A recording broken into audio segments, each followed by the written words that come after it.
Well, hello everyone, and welcome to Agree or Disagree the podcast. This is Kevin Olenick. You can find me on Facebook add me as a friend, Kevin Olenick. Follow me on Twitter, KEVOLE. You can also like Agree or Disagree the podcast on Facebook as well.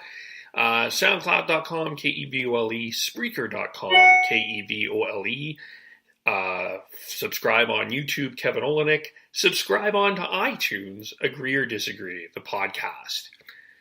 We all want to live a life of freedom. And one of the ways of freedom is travel, and another one is about internet marketing. We heard recently from Jackie Laminzo, who talked a little bit about internet marketing and her approach. But our guest today has also used internet marketing and the fact that he's a dad and travel and faith to spread his message. Ricky Shetty is joining us today, and hang on, I'm looking for something. Boop, boop, boop. I'm trying to, hang on 1 second here.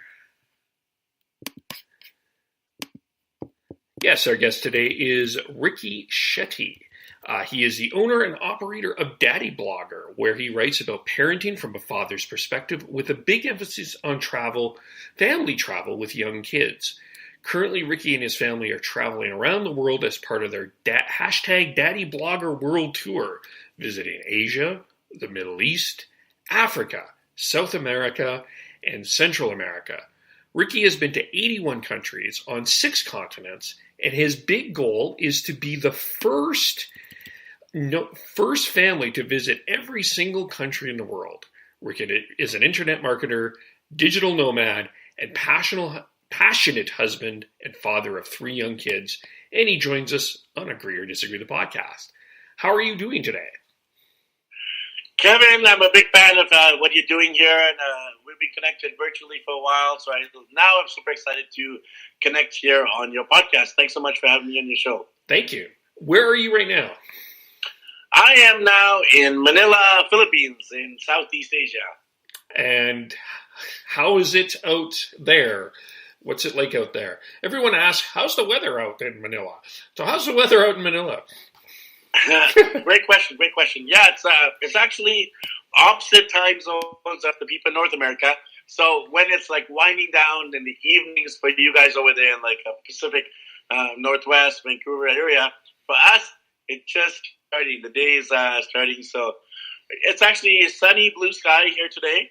And I have a little bit of a cold. You might be able to detect it in my raspy voice.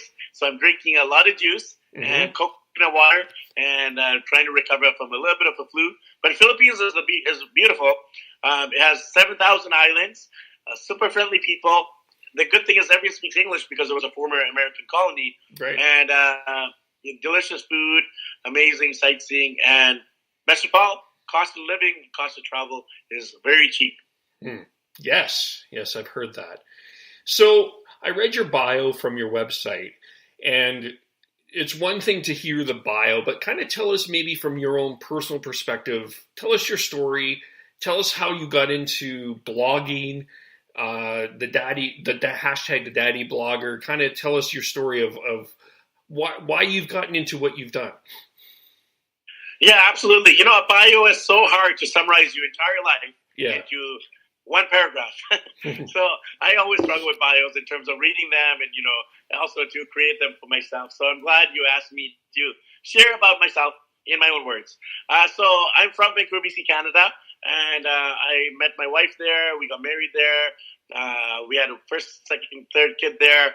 And then around the time of our third kid, we decided that we didn't want to just be stuck in the suburbs for the next 20 years of our life. And we made a big decision that we were going to sell our stuff and travel the world. And that's exactly what we have done. We sold our stuff back in Vancouver, house, car, furniture, gadgets, technology, books, whatever people are willing to buy. We got their money, they got stuff, and we set off on our merry way. So we have been currently traveling for a year and a half. Uh-oh. 2018, and we're still traveling away.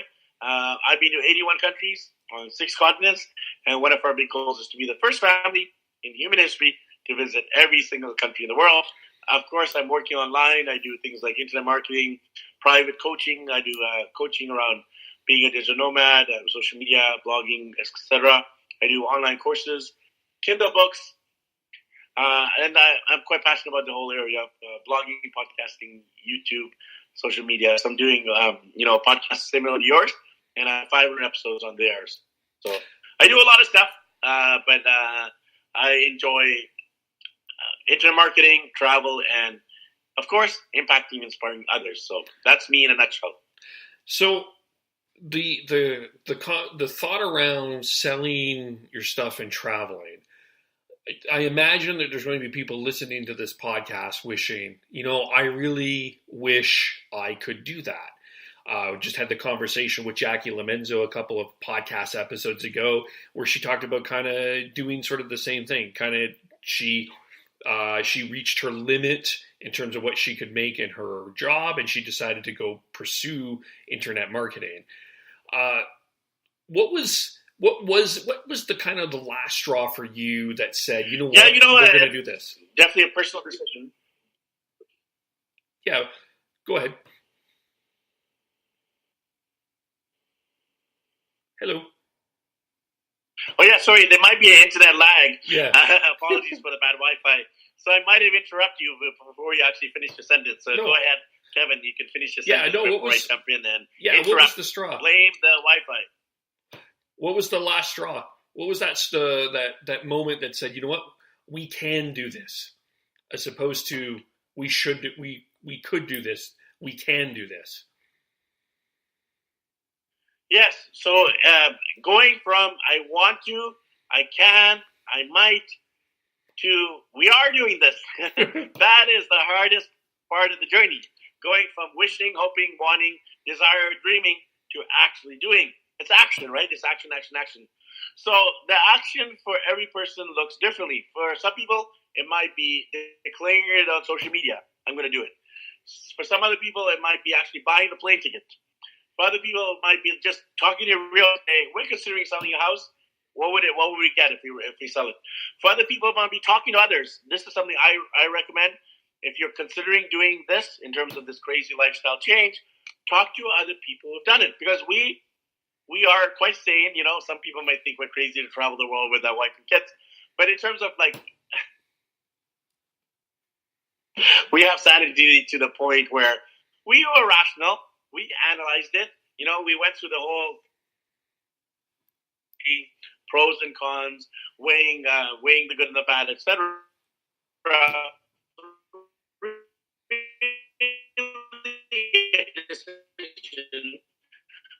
We made it, and if you feel like it's not working during the 1 year or the 6 months or 3 months, you always can go back. You can figure out a way to rent for a while, or get any odds and ends jobs. But the thing is, we would have lived a life of regret if we did not take action. So the key for us was we had to do something. We had to take action. For us, it was make it public on social media. So on January 1st, 2016, after me and my wife talked about it, we were like, let's do this. Let's get the momentum into action. So we put it on social media. I actually was the one who instigated it, and I put it on my social media, on my Facebook. I said, hey there, everyone. Happy New Year's. Super excited to celebrate the New Year.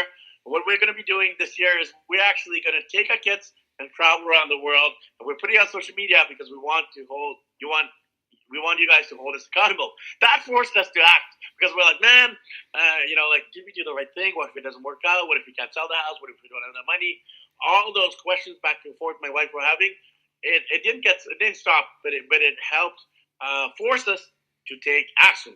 So my big tip here is that public accountability, talking to others who have done it, and just taking a small action like that. Small action was putting on my Facebook. That's getting public with that, I would imagine, has done good. Did you? And also, I guess when you did that, it was like, we can't go back now because we just said this on Facebook, and what's said on Facebook is forever, right? But like, yeah, that's interesting. What have been some of the kind of, tell us some stories that you've had? Where are some of the favorite places that you have traveled? You're currently in the Philippines and Manila. So tell us kind of some of the other places that you've traveled that you've enjoyed. We could talk for hours on this subject because I've been to 81 countries and 6 continents. So I could just talk about each country, and I could talk about each country for at least an hour. So that would mean 81 hours. It might be your first ever 81-hour podcast. A record. But I don't know if you have 81 hours for me. We might have to take a few washroom breaks. But how do I summarize that many countries in a short 2-minute answer? I really believe every country, every individual, every experience has something to teach us. So in terms of like my favorites, quote unquote, for us, we really love South Africa. South Africa has a great fusion of the stuff we like. We like the sunny, hot weather with blue skies. We love people and culture and diversity. We love delicious food. We love low cost of travel. And we love animals. And, in terms of Africa, you got the amazing African safaris. And as a dad, one of my big dreams was to take our kids to a safari so they could see animals, not in the confines of a zoo, but face to face from the confines of the Jeep. Because you're not just walking around with lions. You got to stay in the Jeep. That's your only protection, basically, against lions eating you. So it was quite incredible to see wildlife in the wild the way they were intended to be. And this is a bit agree or disagree question about should animals be in a zoo. We can debate that to another 81 hours. Yeah. But anyway. We can have 162 hours. There you go. We'll do a double episode. Yeah. Part 1, part 2. So being an animal safari in South Africa was one of our big highlights. Going to the Amazon and showing our kids about the biodiversity, the ecosystem of the Amazon in canoes in the jungle rainforest. That was amazing. Going to Iguazu Falls, which is the biggest waterfalls in the entire world. Way bigger than us over there in Canada, the Niagara Falls. It's actually 3 times the size and the water volume of Niagara. So it really puts Niagara to shame. That's Iguazu Falls. And, hey, I'm a Canadian saying that. I'm allowed to say that.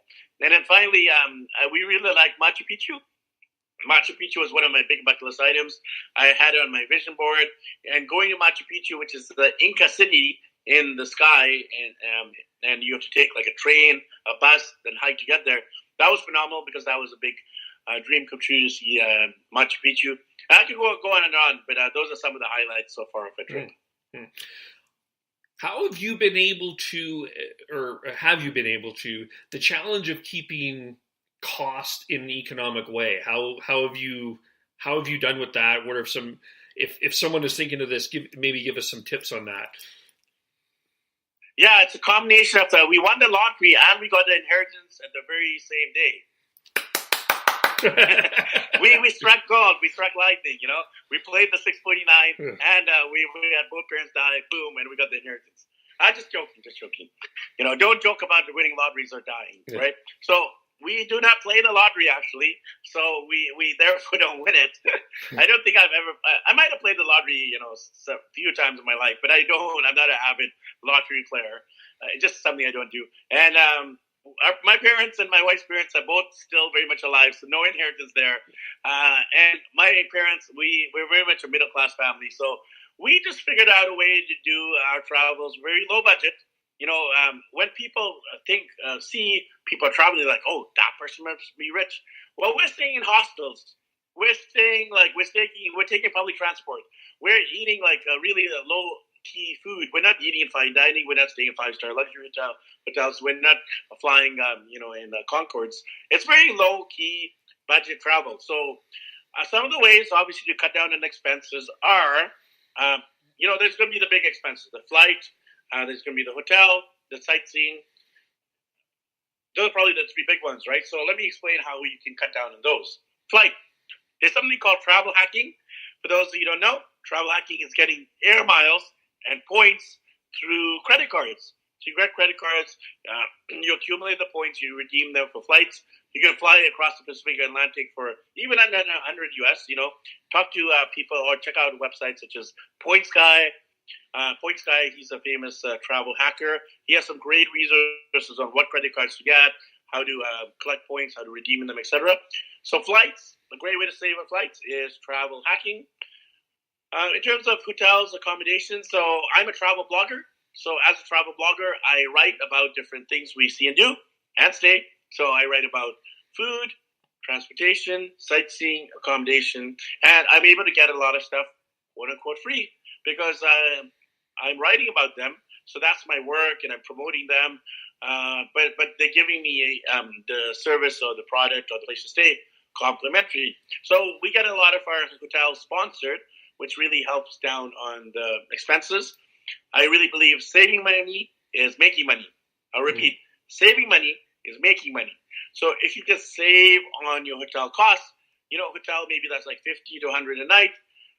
That $50 to $100, that's a whole week of food in places like Manila. You got to consider not just like the whole saving element. So how can you cut down on costs, on accommodation, on flights, sightseeing? So even sightseeing, tourism, I get a lot of that stuff sponsored. So our tours, like I mentioned, African Safari, we got that subsidized. Machu Picchu subsidized.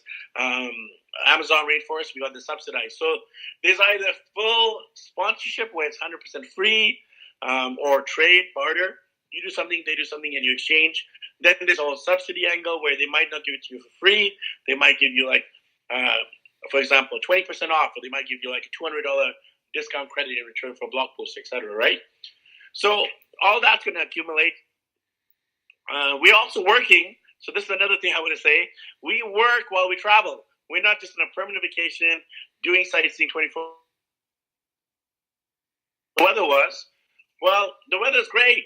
I could be on a beach here in the Philippines, but I'm actually staying at home, partly because of the raspy voice from the cold, but also because I'm working.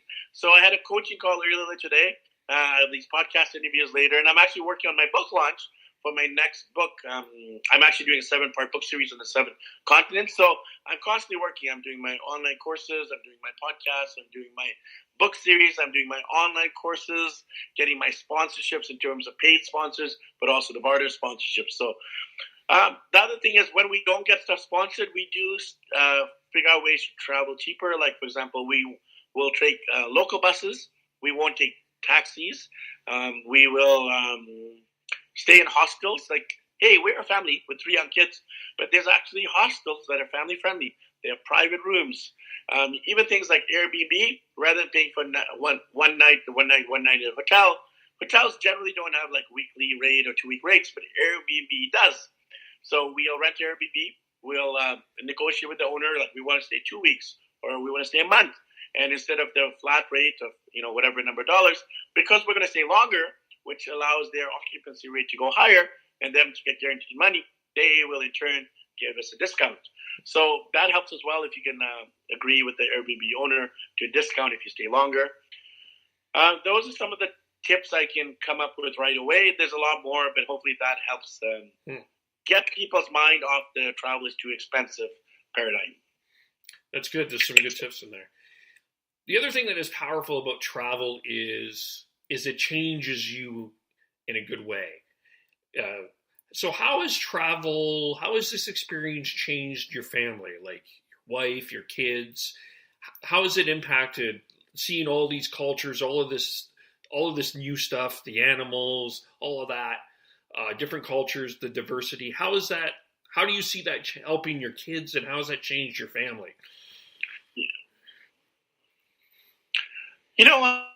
The changes that happen within my heart, soul, spirit, and mind is really, I would say, untangible, uncommunicable, and hard to put into words. So when I think of the changes, it's like, what has changed? One thing. That's everything. Traveling has changed everything. It has changed my mindset, my heart, my compassion for others, my views on poverty, my views on different cultures, my views on how the media portrays other cultures, my views on like safety, security, my views on how we were upbringing, how we were raising our kids, how we're going to raise them in the future. My view on everything has changed. The one thing that's changed is everything, right? So in terms of some practical examples of that, for example, I am from Canada, as is Kevin, our friend and host here. We live in one of the in the world, period. You know, the U.S., Canada, maybe England, Russia. Russia's not. Germany, France, Japan. You know, they're the G7, right? The G7. So usually those are the richest countries. Then they're the more developing, kind of the next in line to be richest countries, which are like, I believe it's BRIC, which is BRIC. It stands for BRIC. Brazil, Russia, India, and China. India, China, obviously, because of population alone, they're going to be the biggest superpowers because of economic size based on number of people. And then Russia, obviously, is the biggest country in the world. And then Brazil, the most developed country in South America. So in terms of what changes have I seen? So Canada is relatively rich to the rest of the 193 total countries in the world. And we have poverty. You know, I lived in Vancouver. We have something called Downtown East Side. Mm-hmm. It's the poorest postal code in North America. That's not poverty, my friends. When you come here to India, when you come here to the Philippines, when you go to Africa, that is poverty. When you see moms, dads, when you see kids begging for money, when they don't have clean drinking water, when they don't have money to pay for their hospital bills, when they can't even go to a dentist, when they can't check their eyes, when they literally suffer needlessly, that is the biggest change that's happened to me, because I really feel we have enough resources involved, but not everyone's greed, right? So I got to look at myself, point the finger at myself and say, what can I do? And it's tough. I'll just give you an example. You know, a few days ago, I was at an internet cafe. I got to go to internet cafes to get good internet sometimes. So sitting in the internet cafe working, a little boy comes in, he goes and he starts begging to all the people. Most people ignoring him, looking away, saying no. And the little boy, he came in with a gloomy, sad look on his face. He got sadder and sadder. Each person that ignored him, rejected him, and said no. He comes to me, and I have this happy-go-lucky kind of personality. I'm just like, hi, how are you? And he's like, good. And he goes like this, basically what I'm demonstrating is like the act in your hand of wanting food. So he's like, I want food, right? Or he's like, money. So I was like, if I give money, I'm contributing to the problem of he's just going to keep begging. If I give food, he's going to contribute to the problem of he's just going to keep asking for food from others, right? So I'm just like, I go through this moral, internal dilemma. Agree or disagree again. Should we give to beggars? I don't know if there's a right answer to that. But it says in the Bible, you know, we're both men of faith here. It says in the Bible, whatever you've done for the least of these, you've done for me. And what I like about that is whatever you've done. So what I chose to do is not give money, but I chose to buy him some pancit. Pancit is noodles. It's just a Filipino word for noodles. So I bought him noodles. Cost me like 25 pesos, 50 cents US. Bought him some noodles. He sat there. I'm doing my internet call. He was sitting right behind me. And he had a big smile on his face. And he was just smiling, eating his noodles. I said, can I take a picture? He's like, yeah. He gives me the thumbs up. And this little boy, this beggar, his whole atmosphere, ambience, face lit up with joy, excitement, and radiance. So I don't know how I can change this world. I don't know if I can end poverty. I don't think I can. But I do believe I can change the life of one person, one boy, and tell his story to your audience, right? Mm-hmm. So how has it changed me? It's changed me to the point where I don't want to ignore. I don't want to reject. I don't want to add to the problem of poverty and homelessness and injustice. I want to contribute to the solution. How do we do that? One person at a time. So there you go. That's what's changed. And you brought up the Bible and you talked about faith. Before we get into your career aspect, I'm sure the answer is everything in this, especially with travel, but how is your faith, and even how have you looked at the Bible differently in terms of your travel around? And because we have I feel like there's a very North American view of Christianity where it's sort of the prosperity gospel where we can have things. And even though there's some churches that are not necessarily part of that prosperity gospel message, there's still a prosperous part of how we look at the gospel. It's very North American. How has it changed your view of scripture or traveling around the world?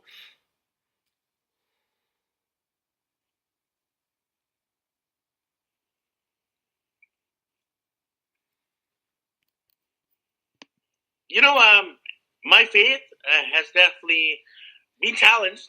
I'm always challenged.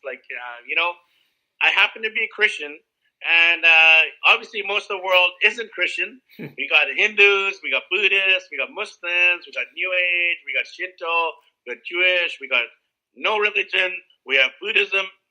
So there's so many different religions in the world. So me as a Christian to say that Christianity is the truth isn't necessarily what I feel we must do. I think what I've discovered is that I found God through Jesus, and I do believe as a Christian that the only way to God is through Jesus. That's my theology. So when I talk to people, when I'm connecting with them, I come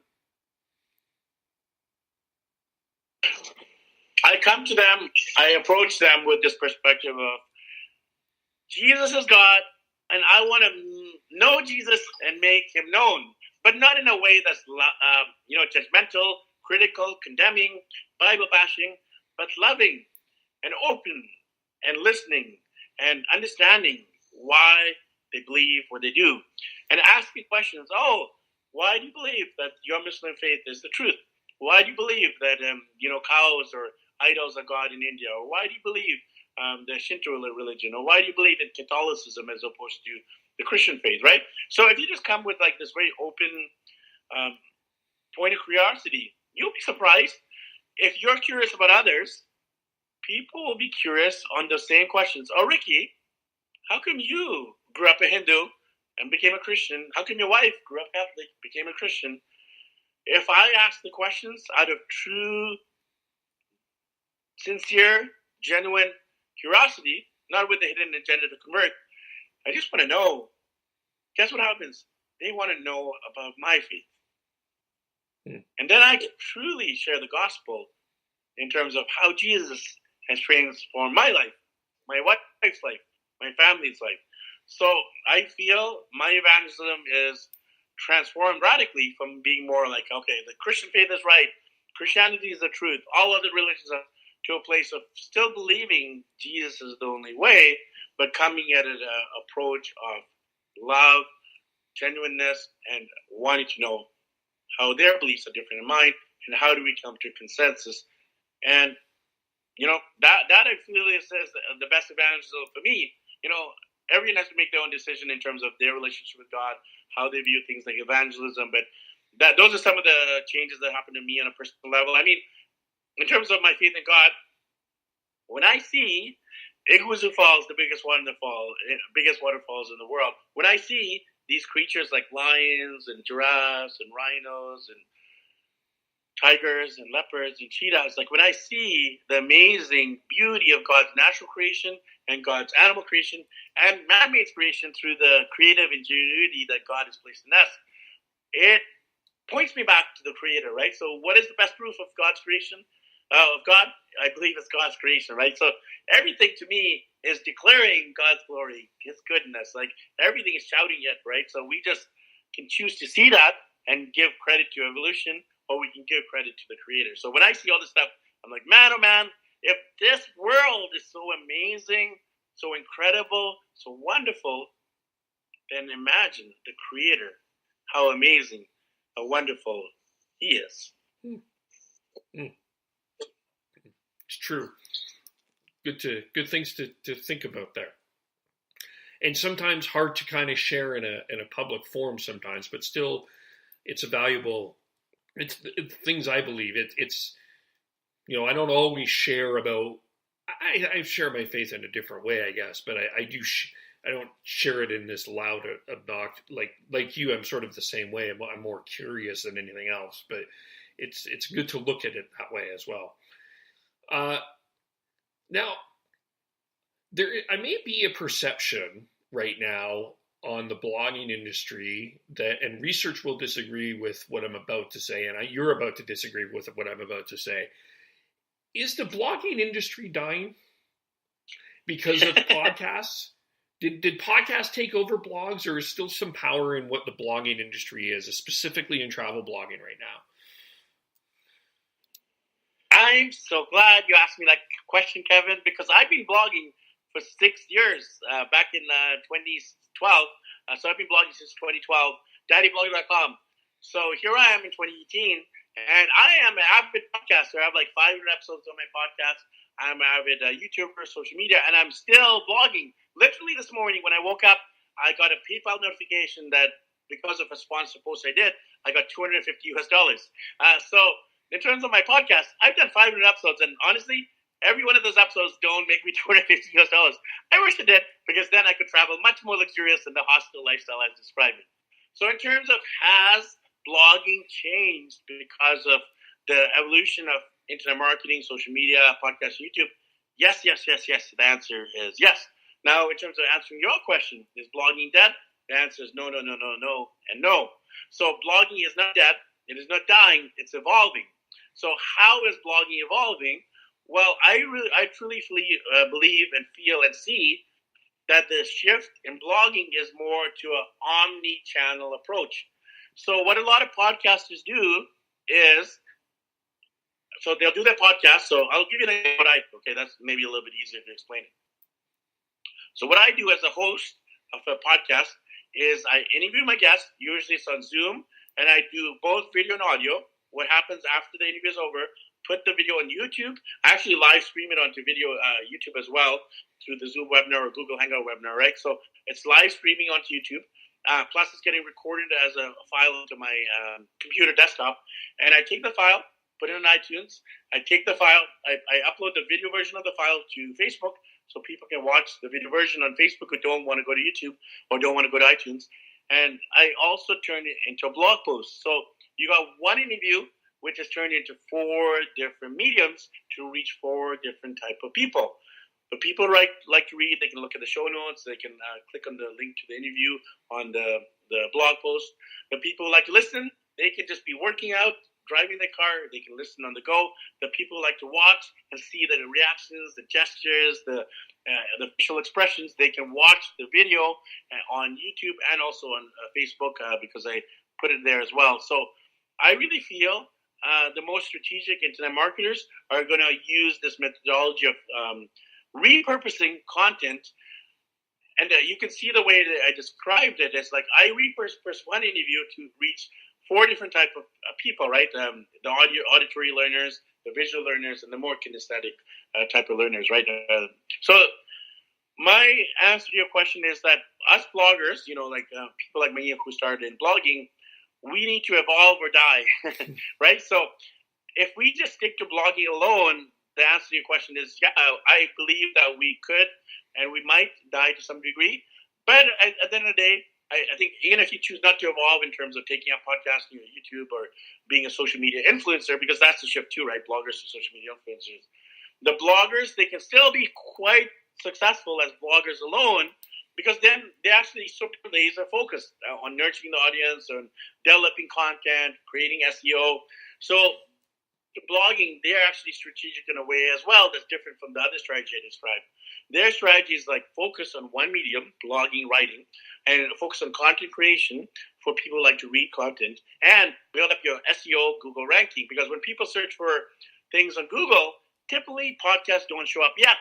In future Google algorithmic updates, podcasts will show up better. But right now, Google 2018, websites, blogs are still showing up, and then videos, and then maybe social media, and then podcasts. You can almost guarantee when you do Google search, a podcast won't be in the first position. But I can almost guarantee you, I'm not an SEO expert, but I can almost guarantee you, you'll see a website, you'll see a blog post, you'll see a YouTube video, then you'll see the other things. So hopefully I've answered that question in terms of the different variations on the answer to that question, because it's not simple as a yes or no. Well, it's interesting what you're saying, because there's research out that there's still 40% of the American audience that doesn't know what a podcast is. So what you're saying right now is it's not surprising what's coming up in terms of SEO. Blogging is still up there as a more common way to use your media format. It's not dying. I think you're right. It's evolving. But and it's interesting kind of your strategy around how you get people to listen or to read. I think that's a very brilliant strategy, because there's there's strategy around, there's podcasters that are using strategy around travel time in cars right now, which is on average about 25 minutes. So if you post a podcast, it's about 25 minutes that can get somebody's attention. So there's really now it's becoming an art form, as opposed to when I started blogging, it was just like, well, I'm just going to blog. But now there's becoming an art to it, isn't there? How to do this at a really high level. Absolutely. There needs to be strategy, not just, you need to be not just a good writer or even a good podcaster. You could ask the best questions in the world. You could be the best listener. You could be the best interviewer. But there needs to be like a business, internet marketing strategy behind what you're doing, right? So even as podcasters, most podcasters are not making money. Honestly, the truth. I'm raising my hand as you're talking.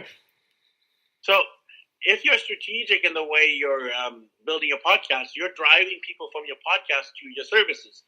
Coaching, online courses, Kindle books, affiliate marketing, getting sponsors for your podcast, etc. Right? So when I do my podcast, I'm not just interviewing people.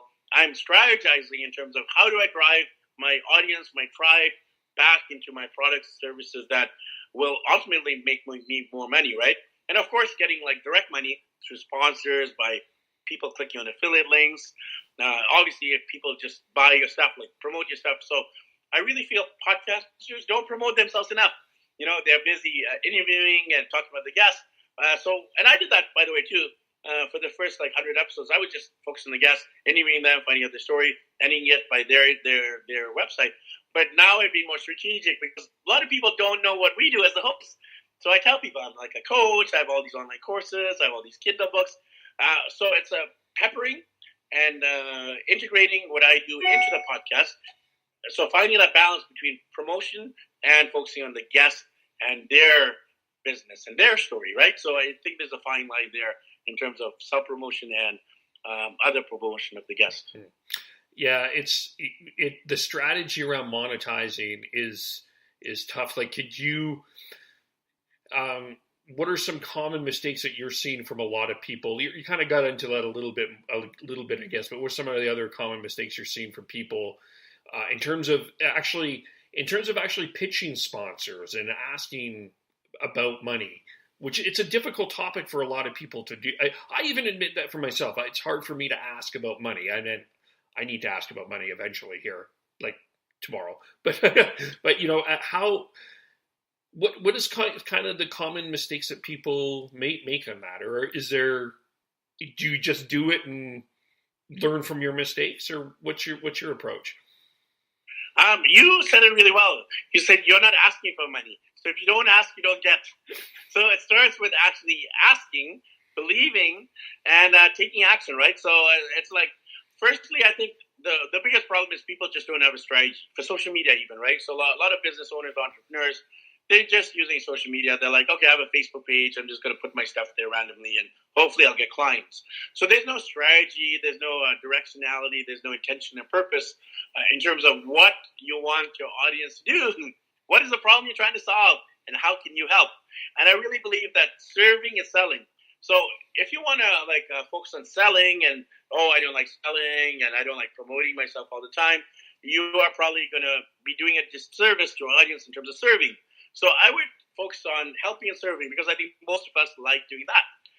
Many ourselves, including me, I don't feel I have the natural gifting of the seller. It's just not the way I'm built. I like networking, connecting, adding value. So I just do that. And because I do that, but I do that with strategy in mind, it leads to selling. So in terms of being strategic is like writing it down, getting it out of your head and getting it onto paper or keyboard, right? Even like I have a smartphone and I'll just write down strategy on my phone, look it over, analyze it, dissect it. Having a business coach, I have like multiple business coaches now. Some of them I'm actually doing barters and trades with, so I don't have to pay business coaches huge amounts of money. So I'll teach them the stuff I'm good at, which is marketing, social media, branding. They'll teach me their stuff they're good at in terms of business growth and optimization and automation and acceleration, etc. So they'll teach me what they're good at. I teach them what I'm good at, and I just trade. So that might be a way to get a business coach. And in terms of sponsorships, like I've been getting sponsors for the last 5 years. I started small. I started in Vancouver, where I'm from, started working with just local business entrepreneurs, friends of mine. I started writing about them. They would give me I did it in Vancouver, so I was getting massages. I got flow therapies. I got house cleaning. I got products for my kids. I got phones and tech gadgets and even tourist attractions to places like Stanley Park, the aquarium there, or Kaplan Suspension Bridge, Cross Mountain, etc. So I just started small in my city, in my hometown, with local people I knew or local people and businesses around me. And then when I was able to do that, in terms of getting a few there, I started leveraging a few, like Ricky Shetty, Daddy Blogger, has worked with these companies, and I started approaching mid-sized companies. And then from the mid-sized companies, people who are basically willing to give me more expensive hotels and more luxurious resorts. I was like, okay, I work with these companies here. I work with car companies, for example, like Lexus and Ford, Honda, etc. And these companies, they'll give me a car for 1 week, not forever, for 1 week to test drive it around. Sometimes they'll give me a gas card to pay for the gas while I'm test driving it. I'll write a blog review. I'll do a video about them. So now I can say I work with Lexus, Ford, Honda, etc.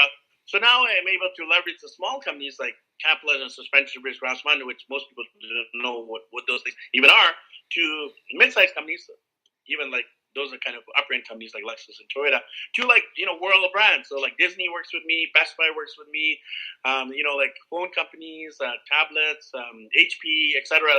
So now I work with some of the biggest brands in the world, but I all started with local Vancouver-based. When I was local Vancouver-based, I wasn't thinking that Disney would ever work with me. I wasn't thinking Ford and Lexus would ever work with me.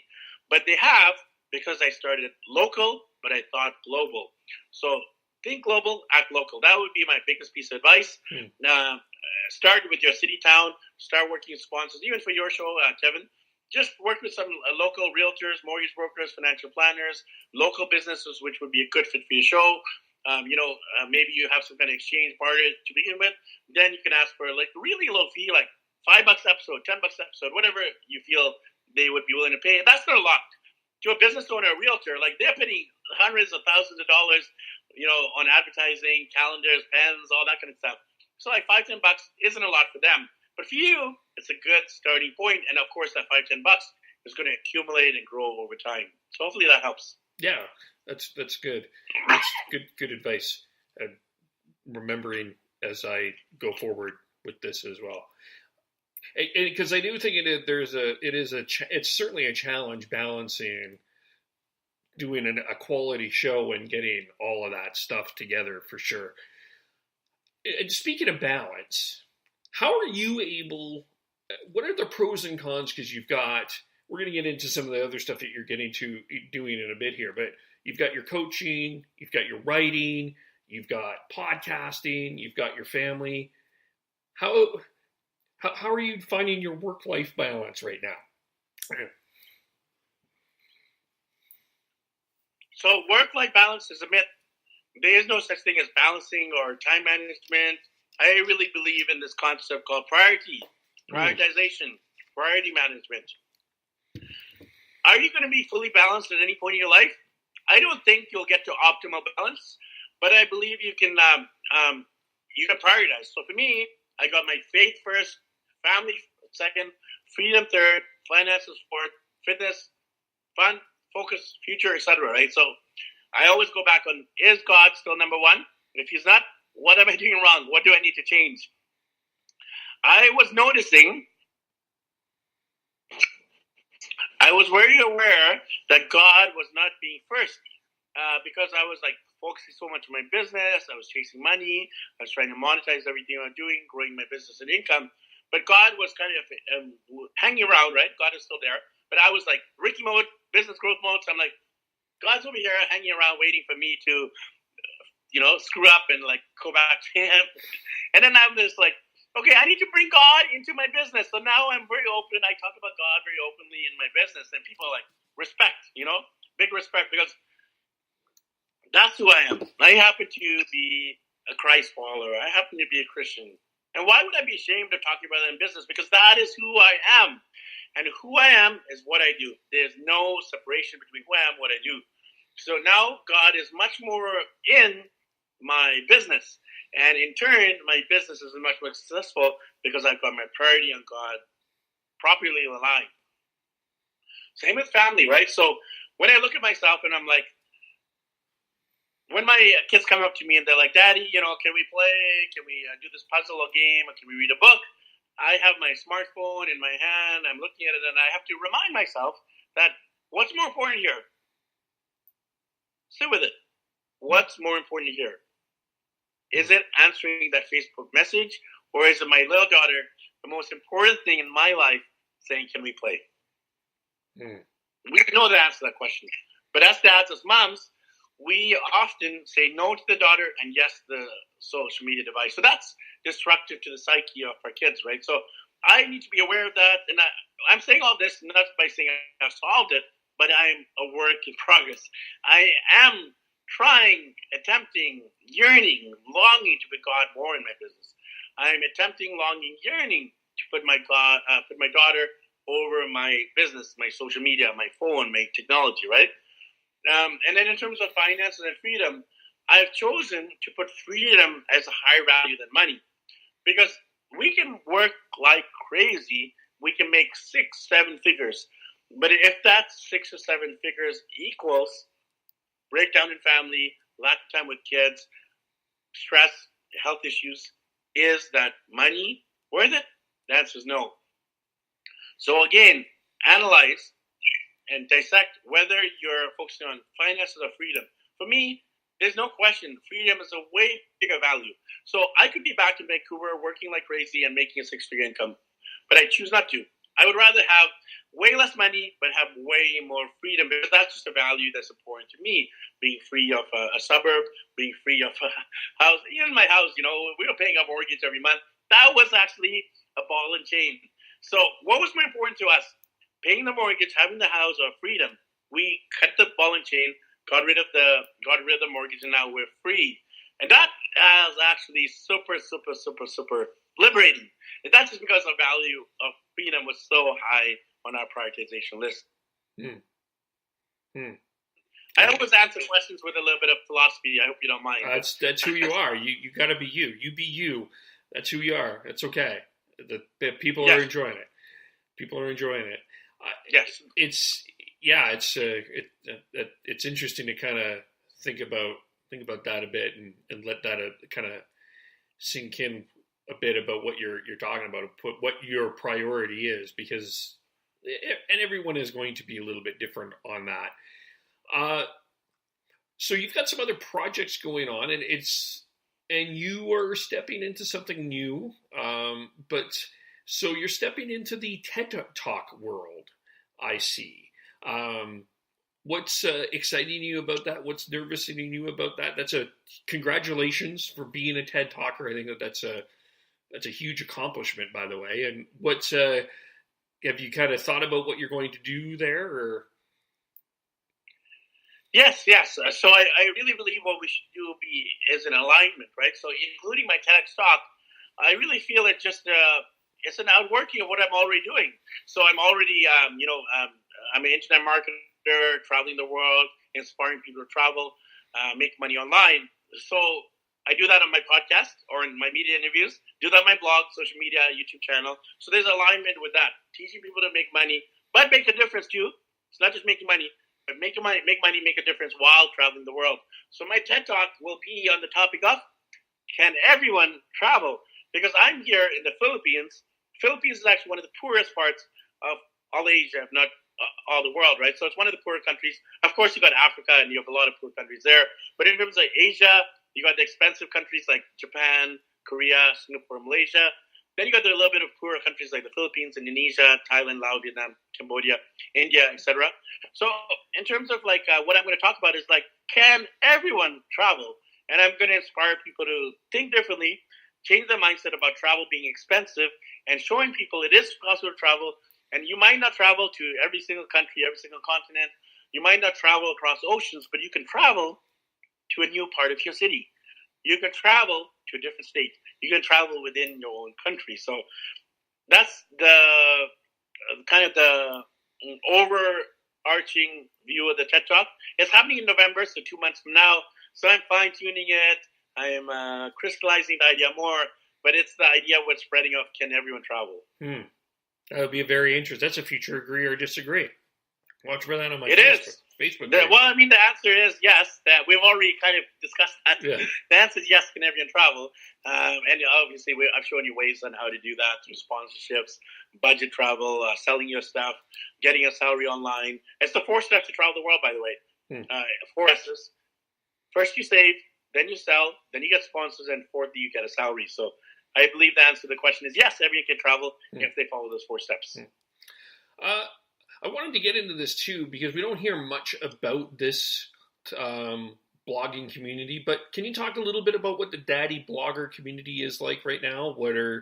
What's going on over there? I haven't heard much going on in the daddy blogging world. So maybe give us an update on that. Yes. So, like we were talking about the evolution of blogging, the evolution of parenting has changed, right? Back in the 60s, 70s, maybe into the 80s, you had the moms working from home and the dads working. That's changed from the 80s, 90s, 2000s and beyond. It's changed. There's been a shift. From the decade, from the 60s, 70s into the 80s, there was a shift. The shift happened when there was a necessity for the moms to start working. Because if they didn't, there would be not enough money to pay the bills. So what ended up happening is there was a shift. And that led to, obviously, the women's movement and women's empowerment and women, taking leadership roles and all that. And all good. I'm all for supporting women, championing them on, and helping them get the same salaries the men do and same rights the men do. So the shift in the women's movement affected parenting. What happens when that shift happens? Well, if women are working and there's kids, what happens to kids? They get put in daycares. And I happen to have a strong opinion on daycares just because I put my kids in daycares and I didn't feel that was the best decision for my kids. It was the needed decision at the time because we're paying a mortgage and we had to put a kids in daycare because if I didn't work, if my wife didn't work, we couldn't afford to live in Vancouver, one of the most expensive cities in Canada. So it was a choice of necessity, not a desire or want. So daycares for me is like, yeah, you might have to do it, but is it the best for our kids? I would rather have the parents taking care of the children rather than strangers taking care of children. Okay, so a little bit of a controversial thing I brought there. But in terms of like the daddy blogger movement, stay-at-home work from home dads. So what's shifted is like obviously women in the workflows, question about what to do with kids. Some dads, they choose to actually stay at home because maybe the women have a really strong, stable job. They like working and they even might give birth, but then they're like, you know what? I don't like this whole nappy changing. I don't like hanging with my kid for 7. I need a break. I need to work. So they tell, honey, what about you, right? You have a discussion with mom and dad, and then a lot of the dads actually choose to stay at home. They might be working from home dad. They might be entrepreneurs who have the flexibility and freedom in their work. So what's shifted with this whole parenting movement is dads are becoming much more involved with parenting. And a lot of them become bloggers because they're staying at home and they're like hanging with the kids. They're like, okay, I need to do something, right? They get sweaty palms. They're like, they want you to do something. So what do? You become a blogger because it's the easiest path to an online income. You're just like, I didn't know what to do. I have a lot of stuff going on in my mind. Let's start writing about it. There are a lot of bloggers are making money, getting sponsors, and let me do it too, right? So there's been a big shift with a lot of moms working, dads staying at home. Dads staying at home will turn into dad bloggers. And in terms of the shift now, I think it's becoming more global, by the way. That's something I've noticed. It was very much exclusive to North America just because of the high cost of living in North America. It spread to Europe, Australia, New Zealand, to the West. But that same shift in terms of the economic shift is happening on a global level. I see it here in Asia, where now there's Filipino stay-at-home dads, where there's like Latino stay-at-home dads, there's African stay-at-home dads. That was a big no-no in these traditional cultures. And it's still this shift is slower in these traditional cultures. This shift has happened much more with the Thanos snap of the finger in the Western world because they've evolved quicker. Maybe the individuality. Like for example, in these traditional cultures, there's a lot of in-laws and helpers who can help take care of the kids. There's not many daycares here in the Philippines, for example, or in India or Africa. They don't need daycares because they have family members to take care of the kids. So when you ask me about the whole shift in parenting, the shift in dad bloggers, I see the shift as not all dad bloggers are Canadian, American, European, but there are more dad bloggers who are here in the Philippines. I've got to know them. I'm like, oh, this is cool. Filipino dad blogger. This is cool. African dad blogger. This is cool. Latino dad bloggers. Those are some of the shifts I've noticed and I'm observing. Kevin? Interesting. Is there anything we haven't touched on yet that you wanted to talk about? What do I want to talk about? I want to talk about, can your listeners do what we've done? Because I don't like it when, at the end of the day, like people like, okay, that was a great episode, Kevin. You brought in a great guest. He was pretty cool, dad guy, making money, he's Christian, traveling the world. But my real question is, can I change the minds, hearts, souls, spirits, actions of your listeners who are listening now around the world from their headsets, from their homes, cars, working out, etc.? Can we change their thinking to believe they can do it, right? I really believe, because I'm so passionate about this area of like working, making a difference, and traveling, I believe that everyone can do it, including your listeners. So if there's one of your listeners who's still struggling with that issue, contact me, and I would love to do this is just something I don't offer people. I want to do a free session with your audience to help your listeners shift from, I can't afford it, it's not the right time, I have kids, got pets, got a mortgage, to believing they can. Because when you believe you can, you will. What does hold people back in your mind? I asked that about Jackie too. What is that hold? What's that thing that holds us? Like, why are? I feel like it's kind of like the balance between comfort and misery. There's a part of us like, well, we're comfortable here.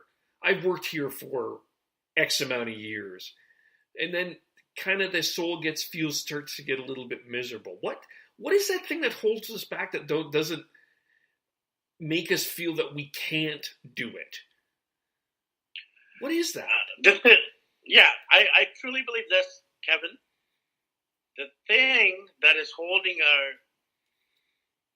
ourselves back is our minds. The thing is the mind.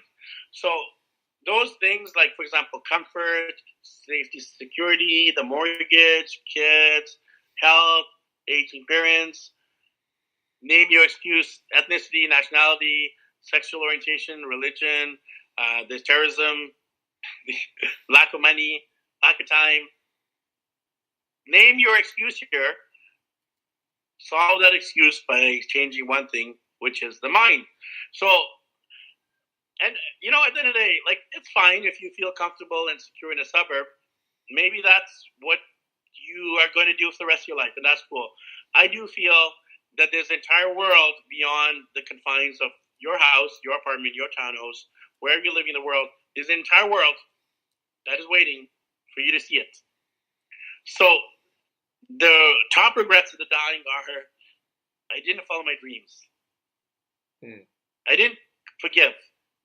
I didn't mend my relationships. I didn't do the thing I should have done. You don't want to be like the bucket list guys, Morgan Freeman and Jack Nicholson, great movie, by the way. Watch the movie if you want to get inspired. These guys, they're super funny actors, but it's a metaphor for life. They waited until the deathbed, and they haven't done any of the bucket list items. They're about to die, they meet in the hospital, and they change their mind and said, even though we're on a deathbed here in the hospital, we are going to still follow our dreams. So no matter how young you are, no matter how poor you are, no matter how rich you are, and no matter how in between you are, I truly feel that everyone has this opportunity to see this amazing world, to make a difference, make a change, because when you change your mind, you'll change the world. So I really feel that travel is one of the greatest opportunities to do that. Speaking from a biblical perspective, Matthew 28, it says one thing very clearly, to your Christian audience here. Matthew 28 says this: go and make disciples of all nations, and I will be with you to the end of the age. So if you unpack that from a travel perspective, from a missionary perspective, from a making a difference and contribution perspective, it's very clear, action-oriented. Go. Make disciples, help people, transform them, friendships, mentoring, coaching. podcasting. That's all making disciples, right? Of all nations, there's 193 United Nations countries, right? All nations need God, and God's with us. That brings the faith element, right? So for your Christian specific audience, it's biblical as well. So, I want to end with this as well. Like, there's a great movie. I talked about Bucket List. There's also another great movie. I like to kind of reference movies in the teachings. There's a great movie. It's called Up. It's a Pixar movie, Yeah. As a dad, I love watching Pixar with my kids. Before kids, I didn't watch cartoons as much. I've grown and adapted to it. So Pixar, I don't know if you guys have seen it. Spoiler alert, #spoiler alert. So there's a guy in the movie, and he's married to his lovely wife, and they've been saving for a trip, a vacation, a holiday, a life of adventure. They have a jar, and they're putting coins in the jar, putting coins in the jar, putting coins in the jar. The little clip, it actually traces through time. They're getting older. Their hair is going from black to gray. The guy starts limping. The wife ends up in the hospital. Spoiler, #. The wife dies. Before they're able to achieve their travel dreams, before they had enough money, before the time ran out. The time did run out. There's no control of health or death. She died. She got sick and died. This guy had all the money to travel, but he had no partner to travel with. And that actually brings me to tears to some degree, because it's just like, man, that could have happened to me, right? Like, my wife could have died. I could have been in this situation where, like, she got sick, cancer, whatever sickness happened to the girl in the movie there. She died. The bottom line, she died. And the guy had a lot of money, but no one to share with, no one to see the world with.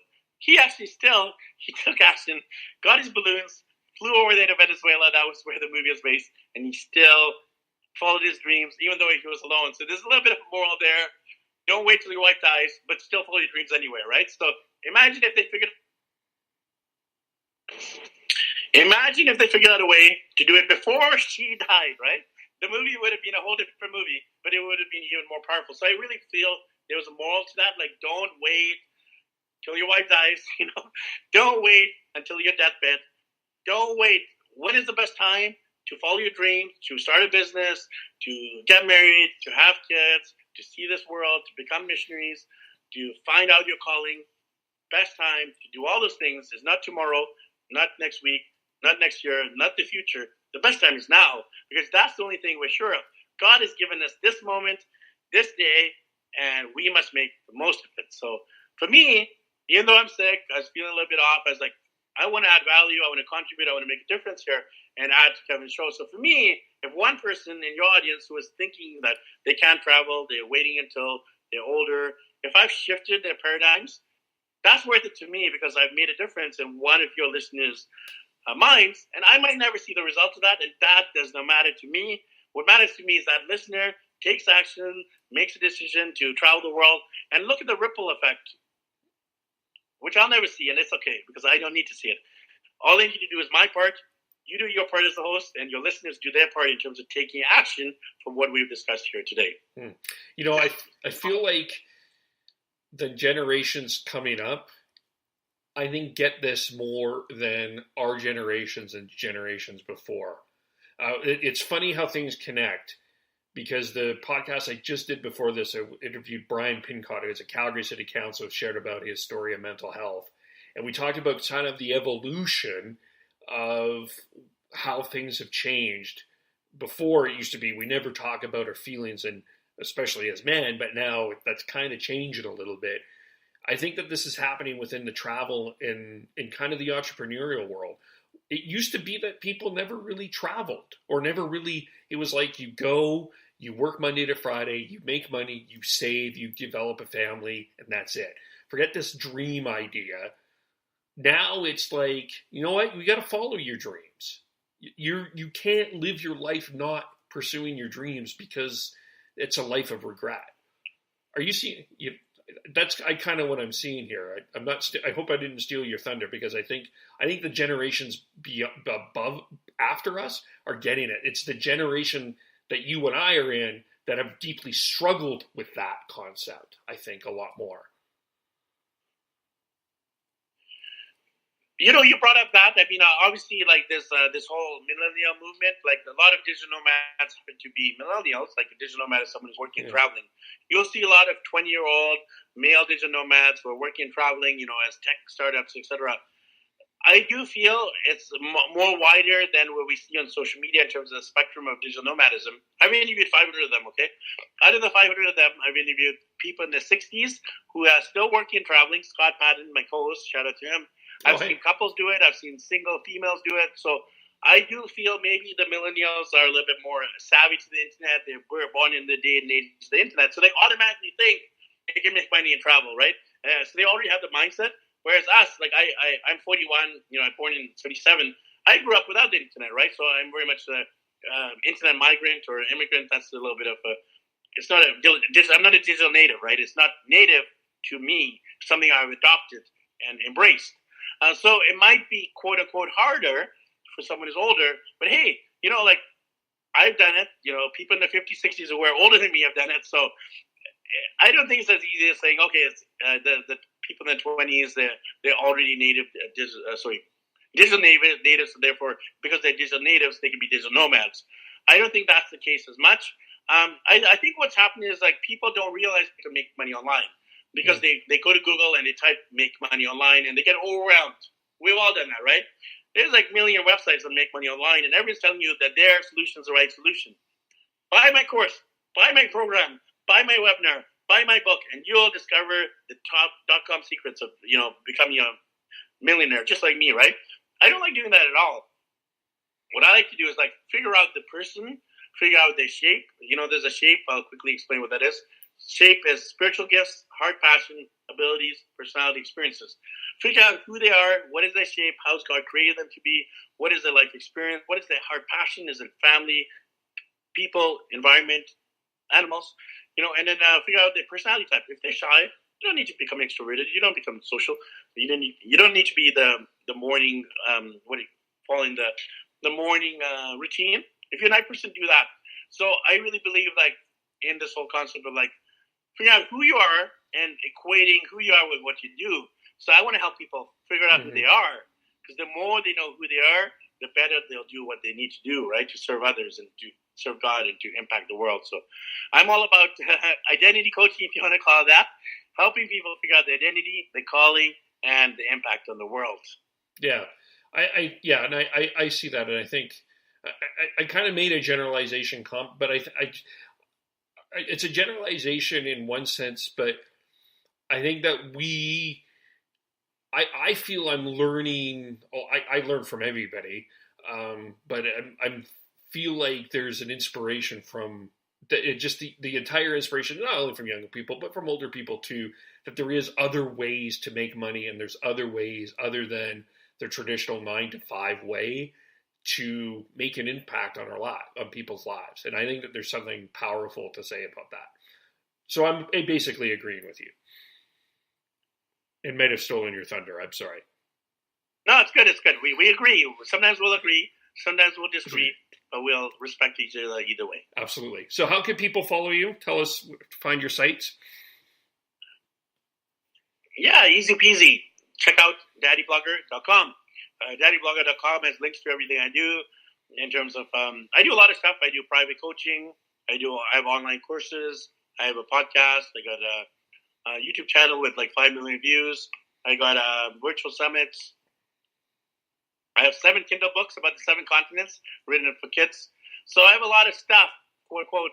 But at the end of the day, if you connect with me there, I want to help. So I don't care if you buy my stuff. It doesn't matter to me. What I care is like, can I help you? So if you feel I can help you some way, then reach out, and I'd love to figure out how I can help you.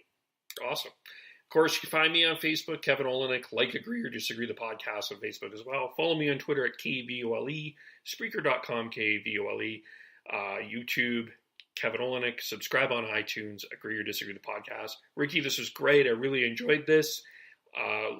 And thank you so much. I think that this will be a very valuable episode for everyone involved.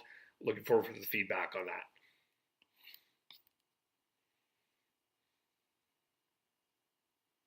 Thanks, Kevin. I'm a big fan. And if I can do it, So can you. Thanks, everyone. All right. We'll talk to everyone soon. Next one, we will have Kristen Raworth talking about Me Too. We'll talk to you soon. Bye for now.